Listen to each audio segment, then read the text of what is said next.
Continuando aqui com os nossos estudos, a gente tem que ter em mente que o advogado ele tem uma obrigação.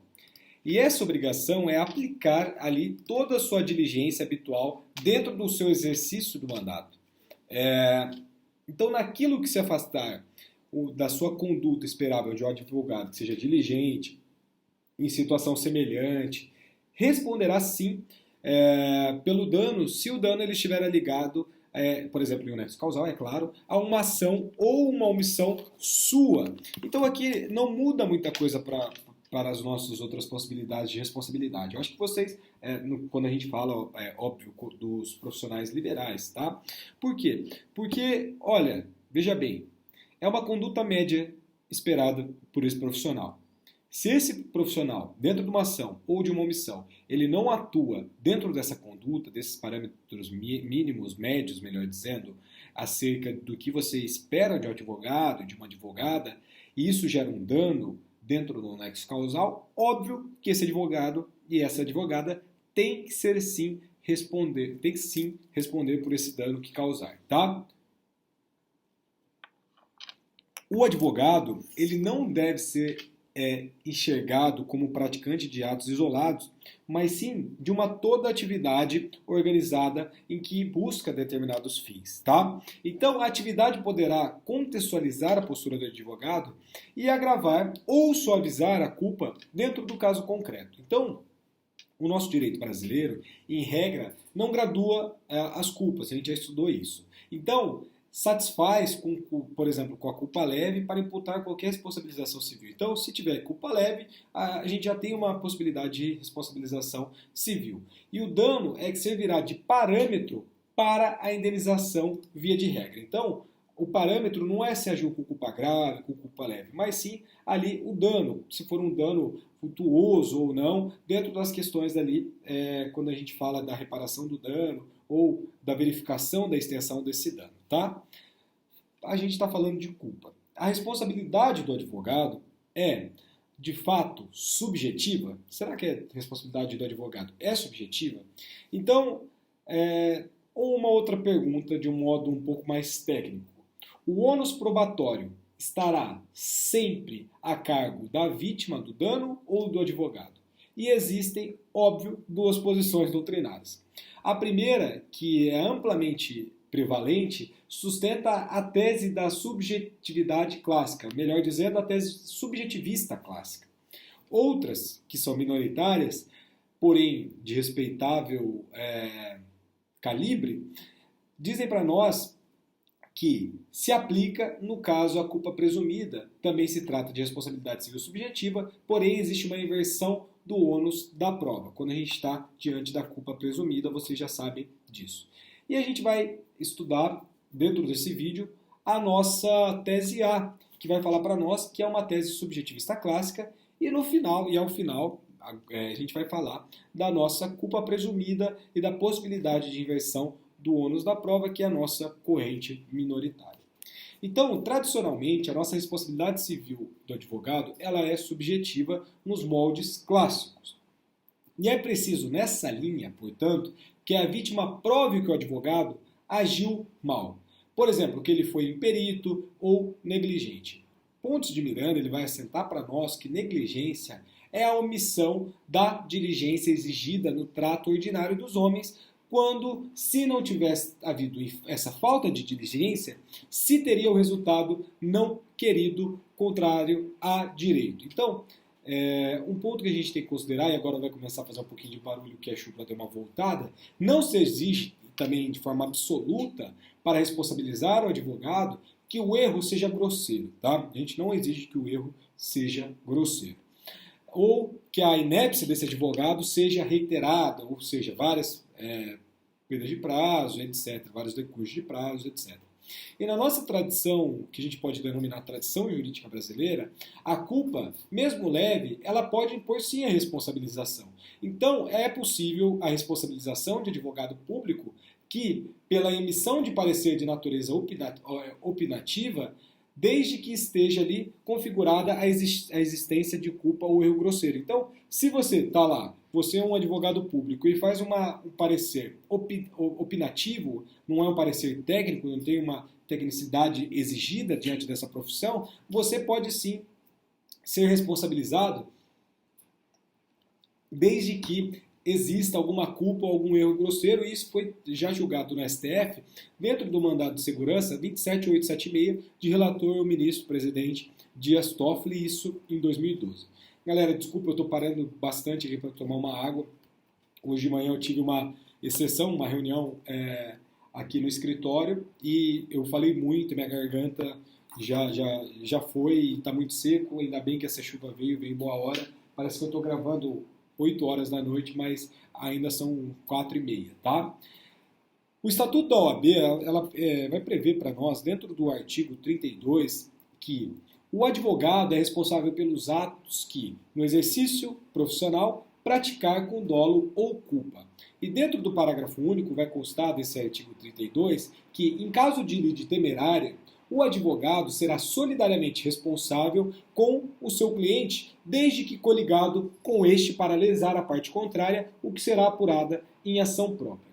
Incidem também aqui os casos previstos no artigo 186, nossa cláusula geral de responsabilidade, e o nosso artigo 187, que é o nosso abuso do direito, que prevê os atos ilícitos, além de todos os outros dispositivos pertinentes, como, por exemplo, o que veda o enriquecimento sem causa, que é a nossa norma do 884 do Código Civil. Ou aquele, por exemplo, que contempla a nossa boa-fé objetiva, que seria aplicável, ademais, independentemente de qualquer dispositivo legal.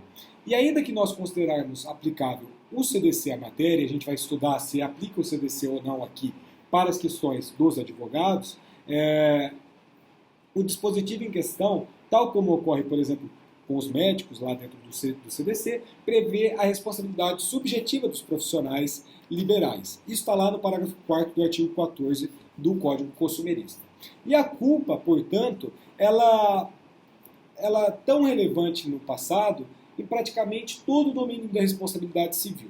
E hoje ela reina apenas em determinadas áreas, e a responsabilidade civil dos advogados é uma dessas áreas raras. Tá?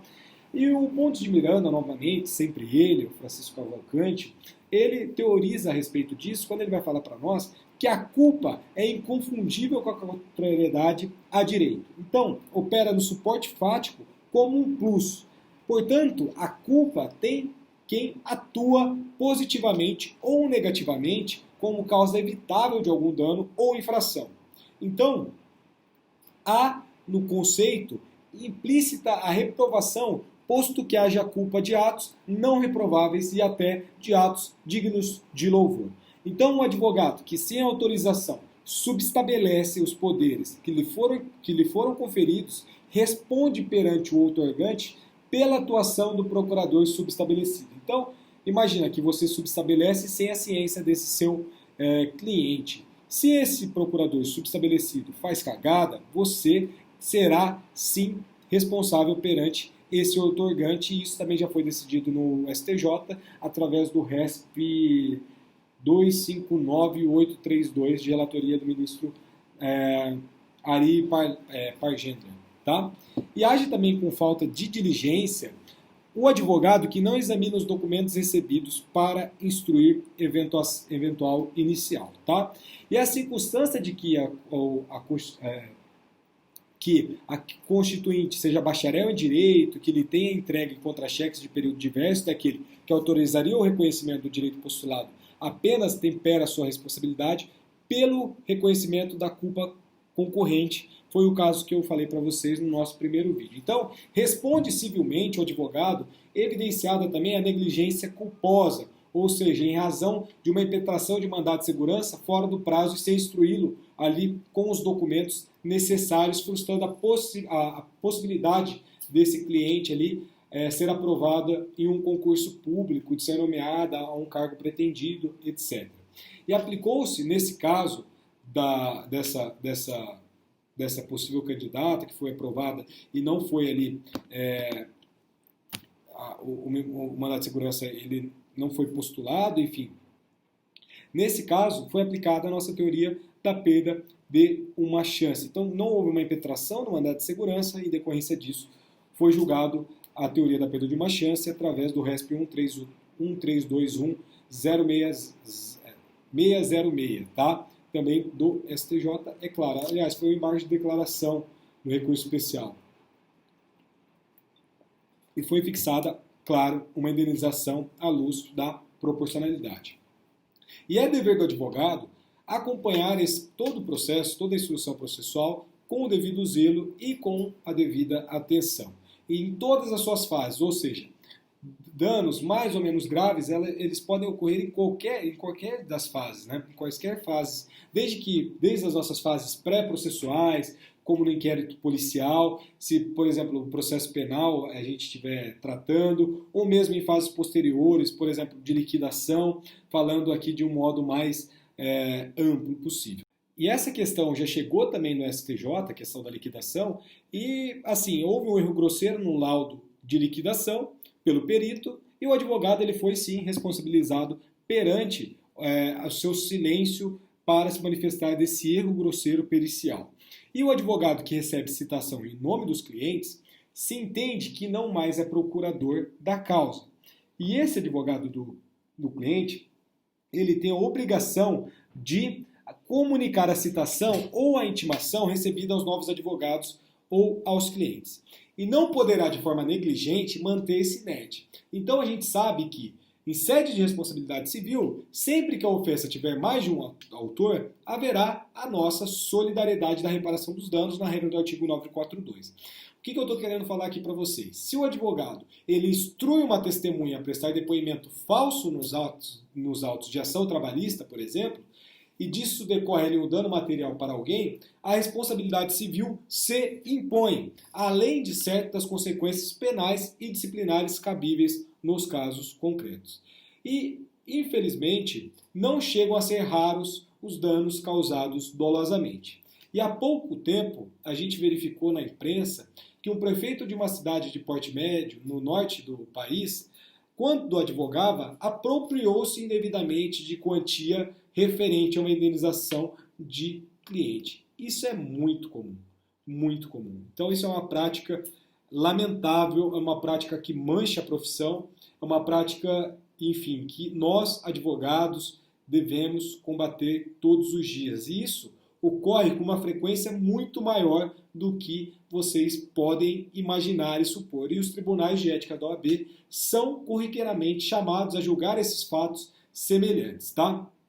E o pior é que as vítimas são quase sempre pessoas economicamente muito humildes, com pouca ou nenhuma noção dos próprios direitos, sequer sabem, por exemplo, às vezes que ganharam determinada demanda, indenização, ou que fazem jus a certas verbas. E, consequentemente, essas pessoas, né, essas questões penais e administrativas à parte, também, obviamente, cabe a indenização civil, não só pelo enriquecimento indevido, na regra do combinado com 884, e 186 e 187 do Código Civil, como também de uma sanção exemplar, punitiva e pedagógica para esse tipo de caso de forma concreta. E, como eu falei para vocês no começo do nosso vídeo de hoje, a gente fala que existe uma possibilidade da responsabilidade civil do advogado ser por culpa presumida. O Paulo Lobo é um dos grandes autores que sustentam essa possibilidade. Por quê? O Paulo Lobo ele vai falar para nós que presume-se que o advogado autônomo é culpado pelo defeito do serviço, salvo prova em contrário por ser a presunção iuris tanto. Então não se pode cogitar a hipótese de culpa presumida de se atribuir o ônus da prova ao cliente, porque tornaria ineficaz a presunção.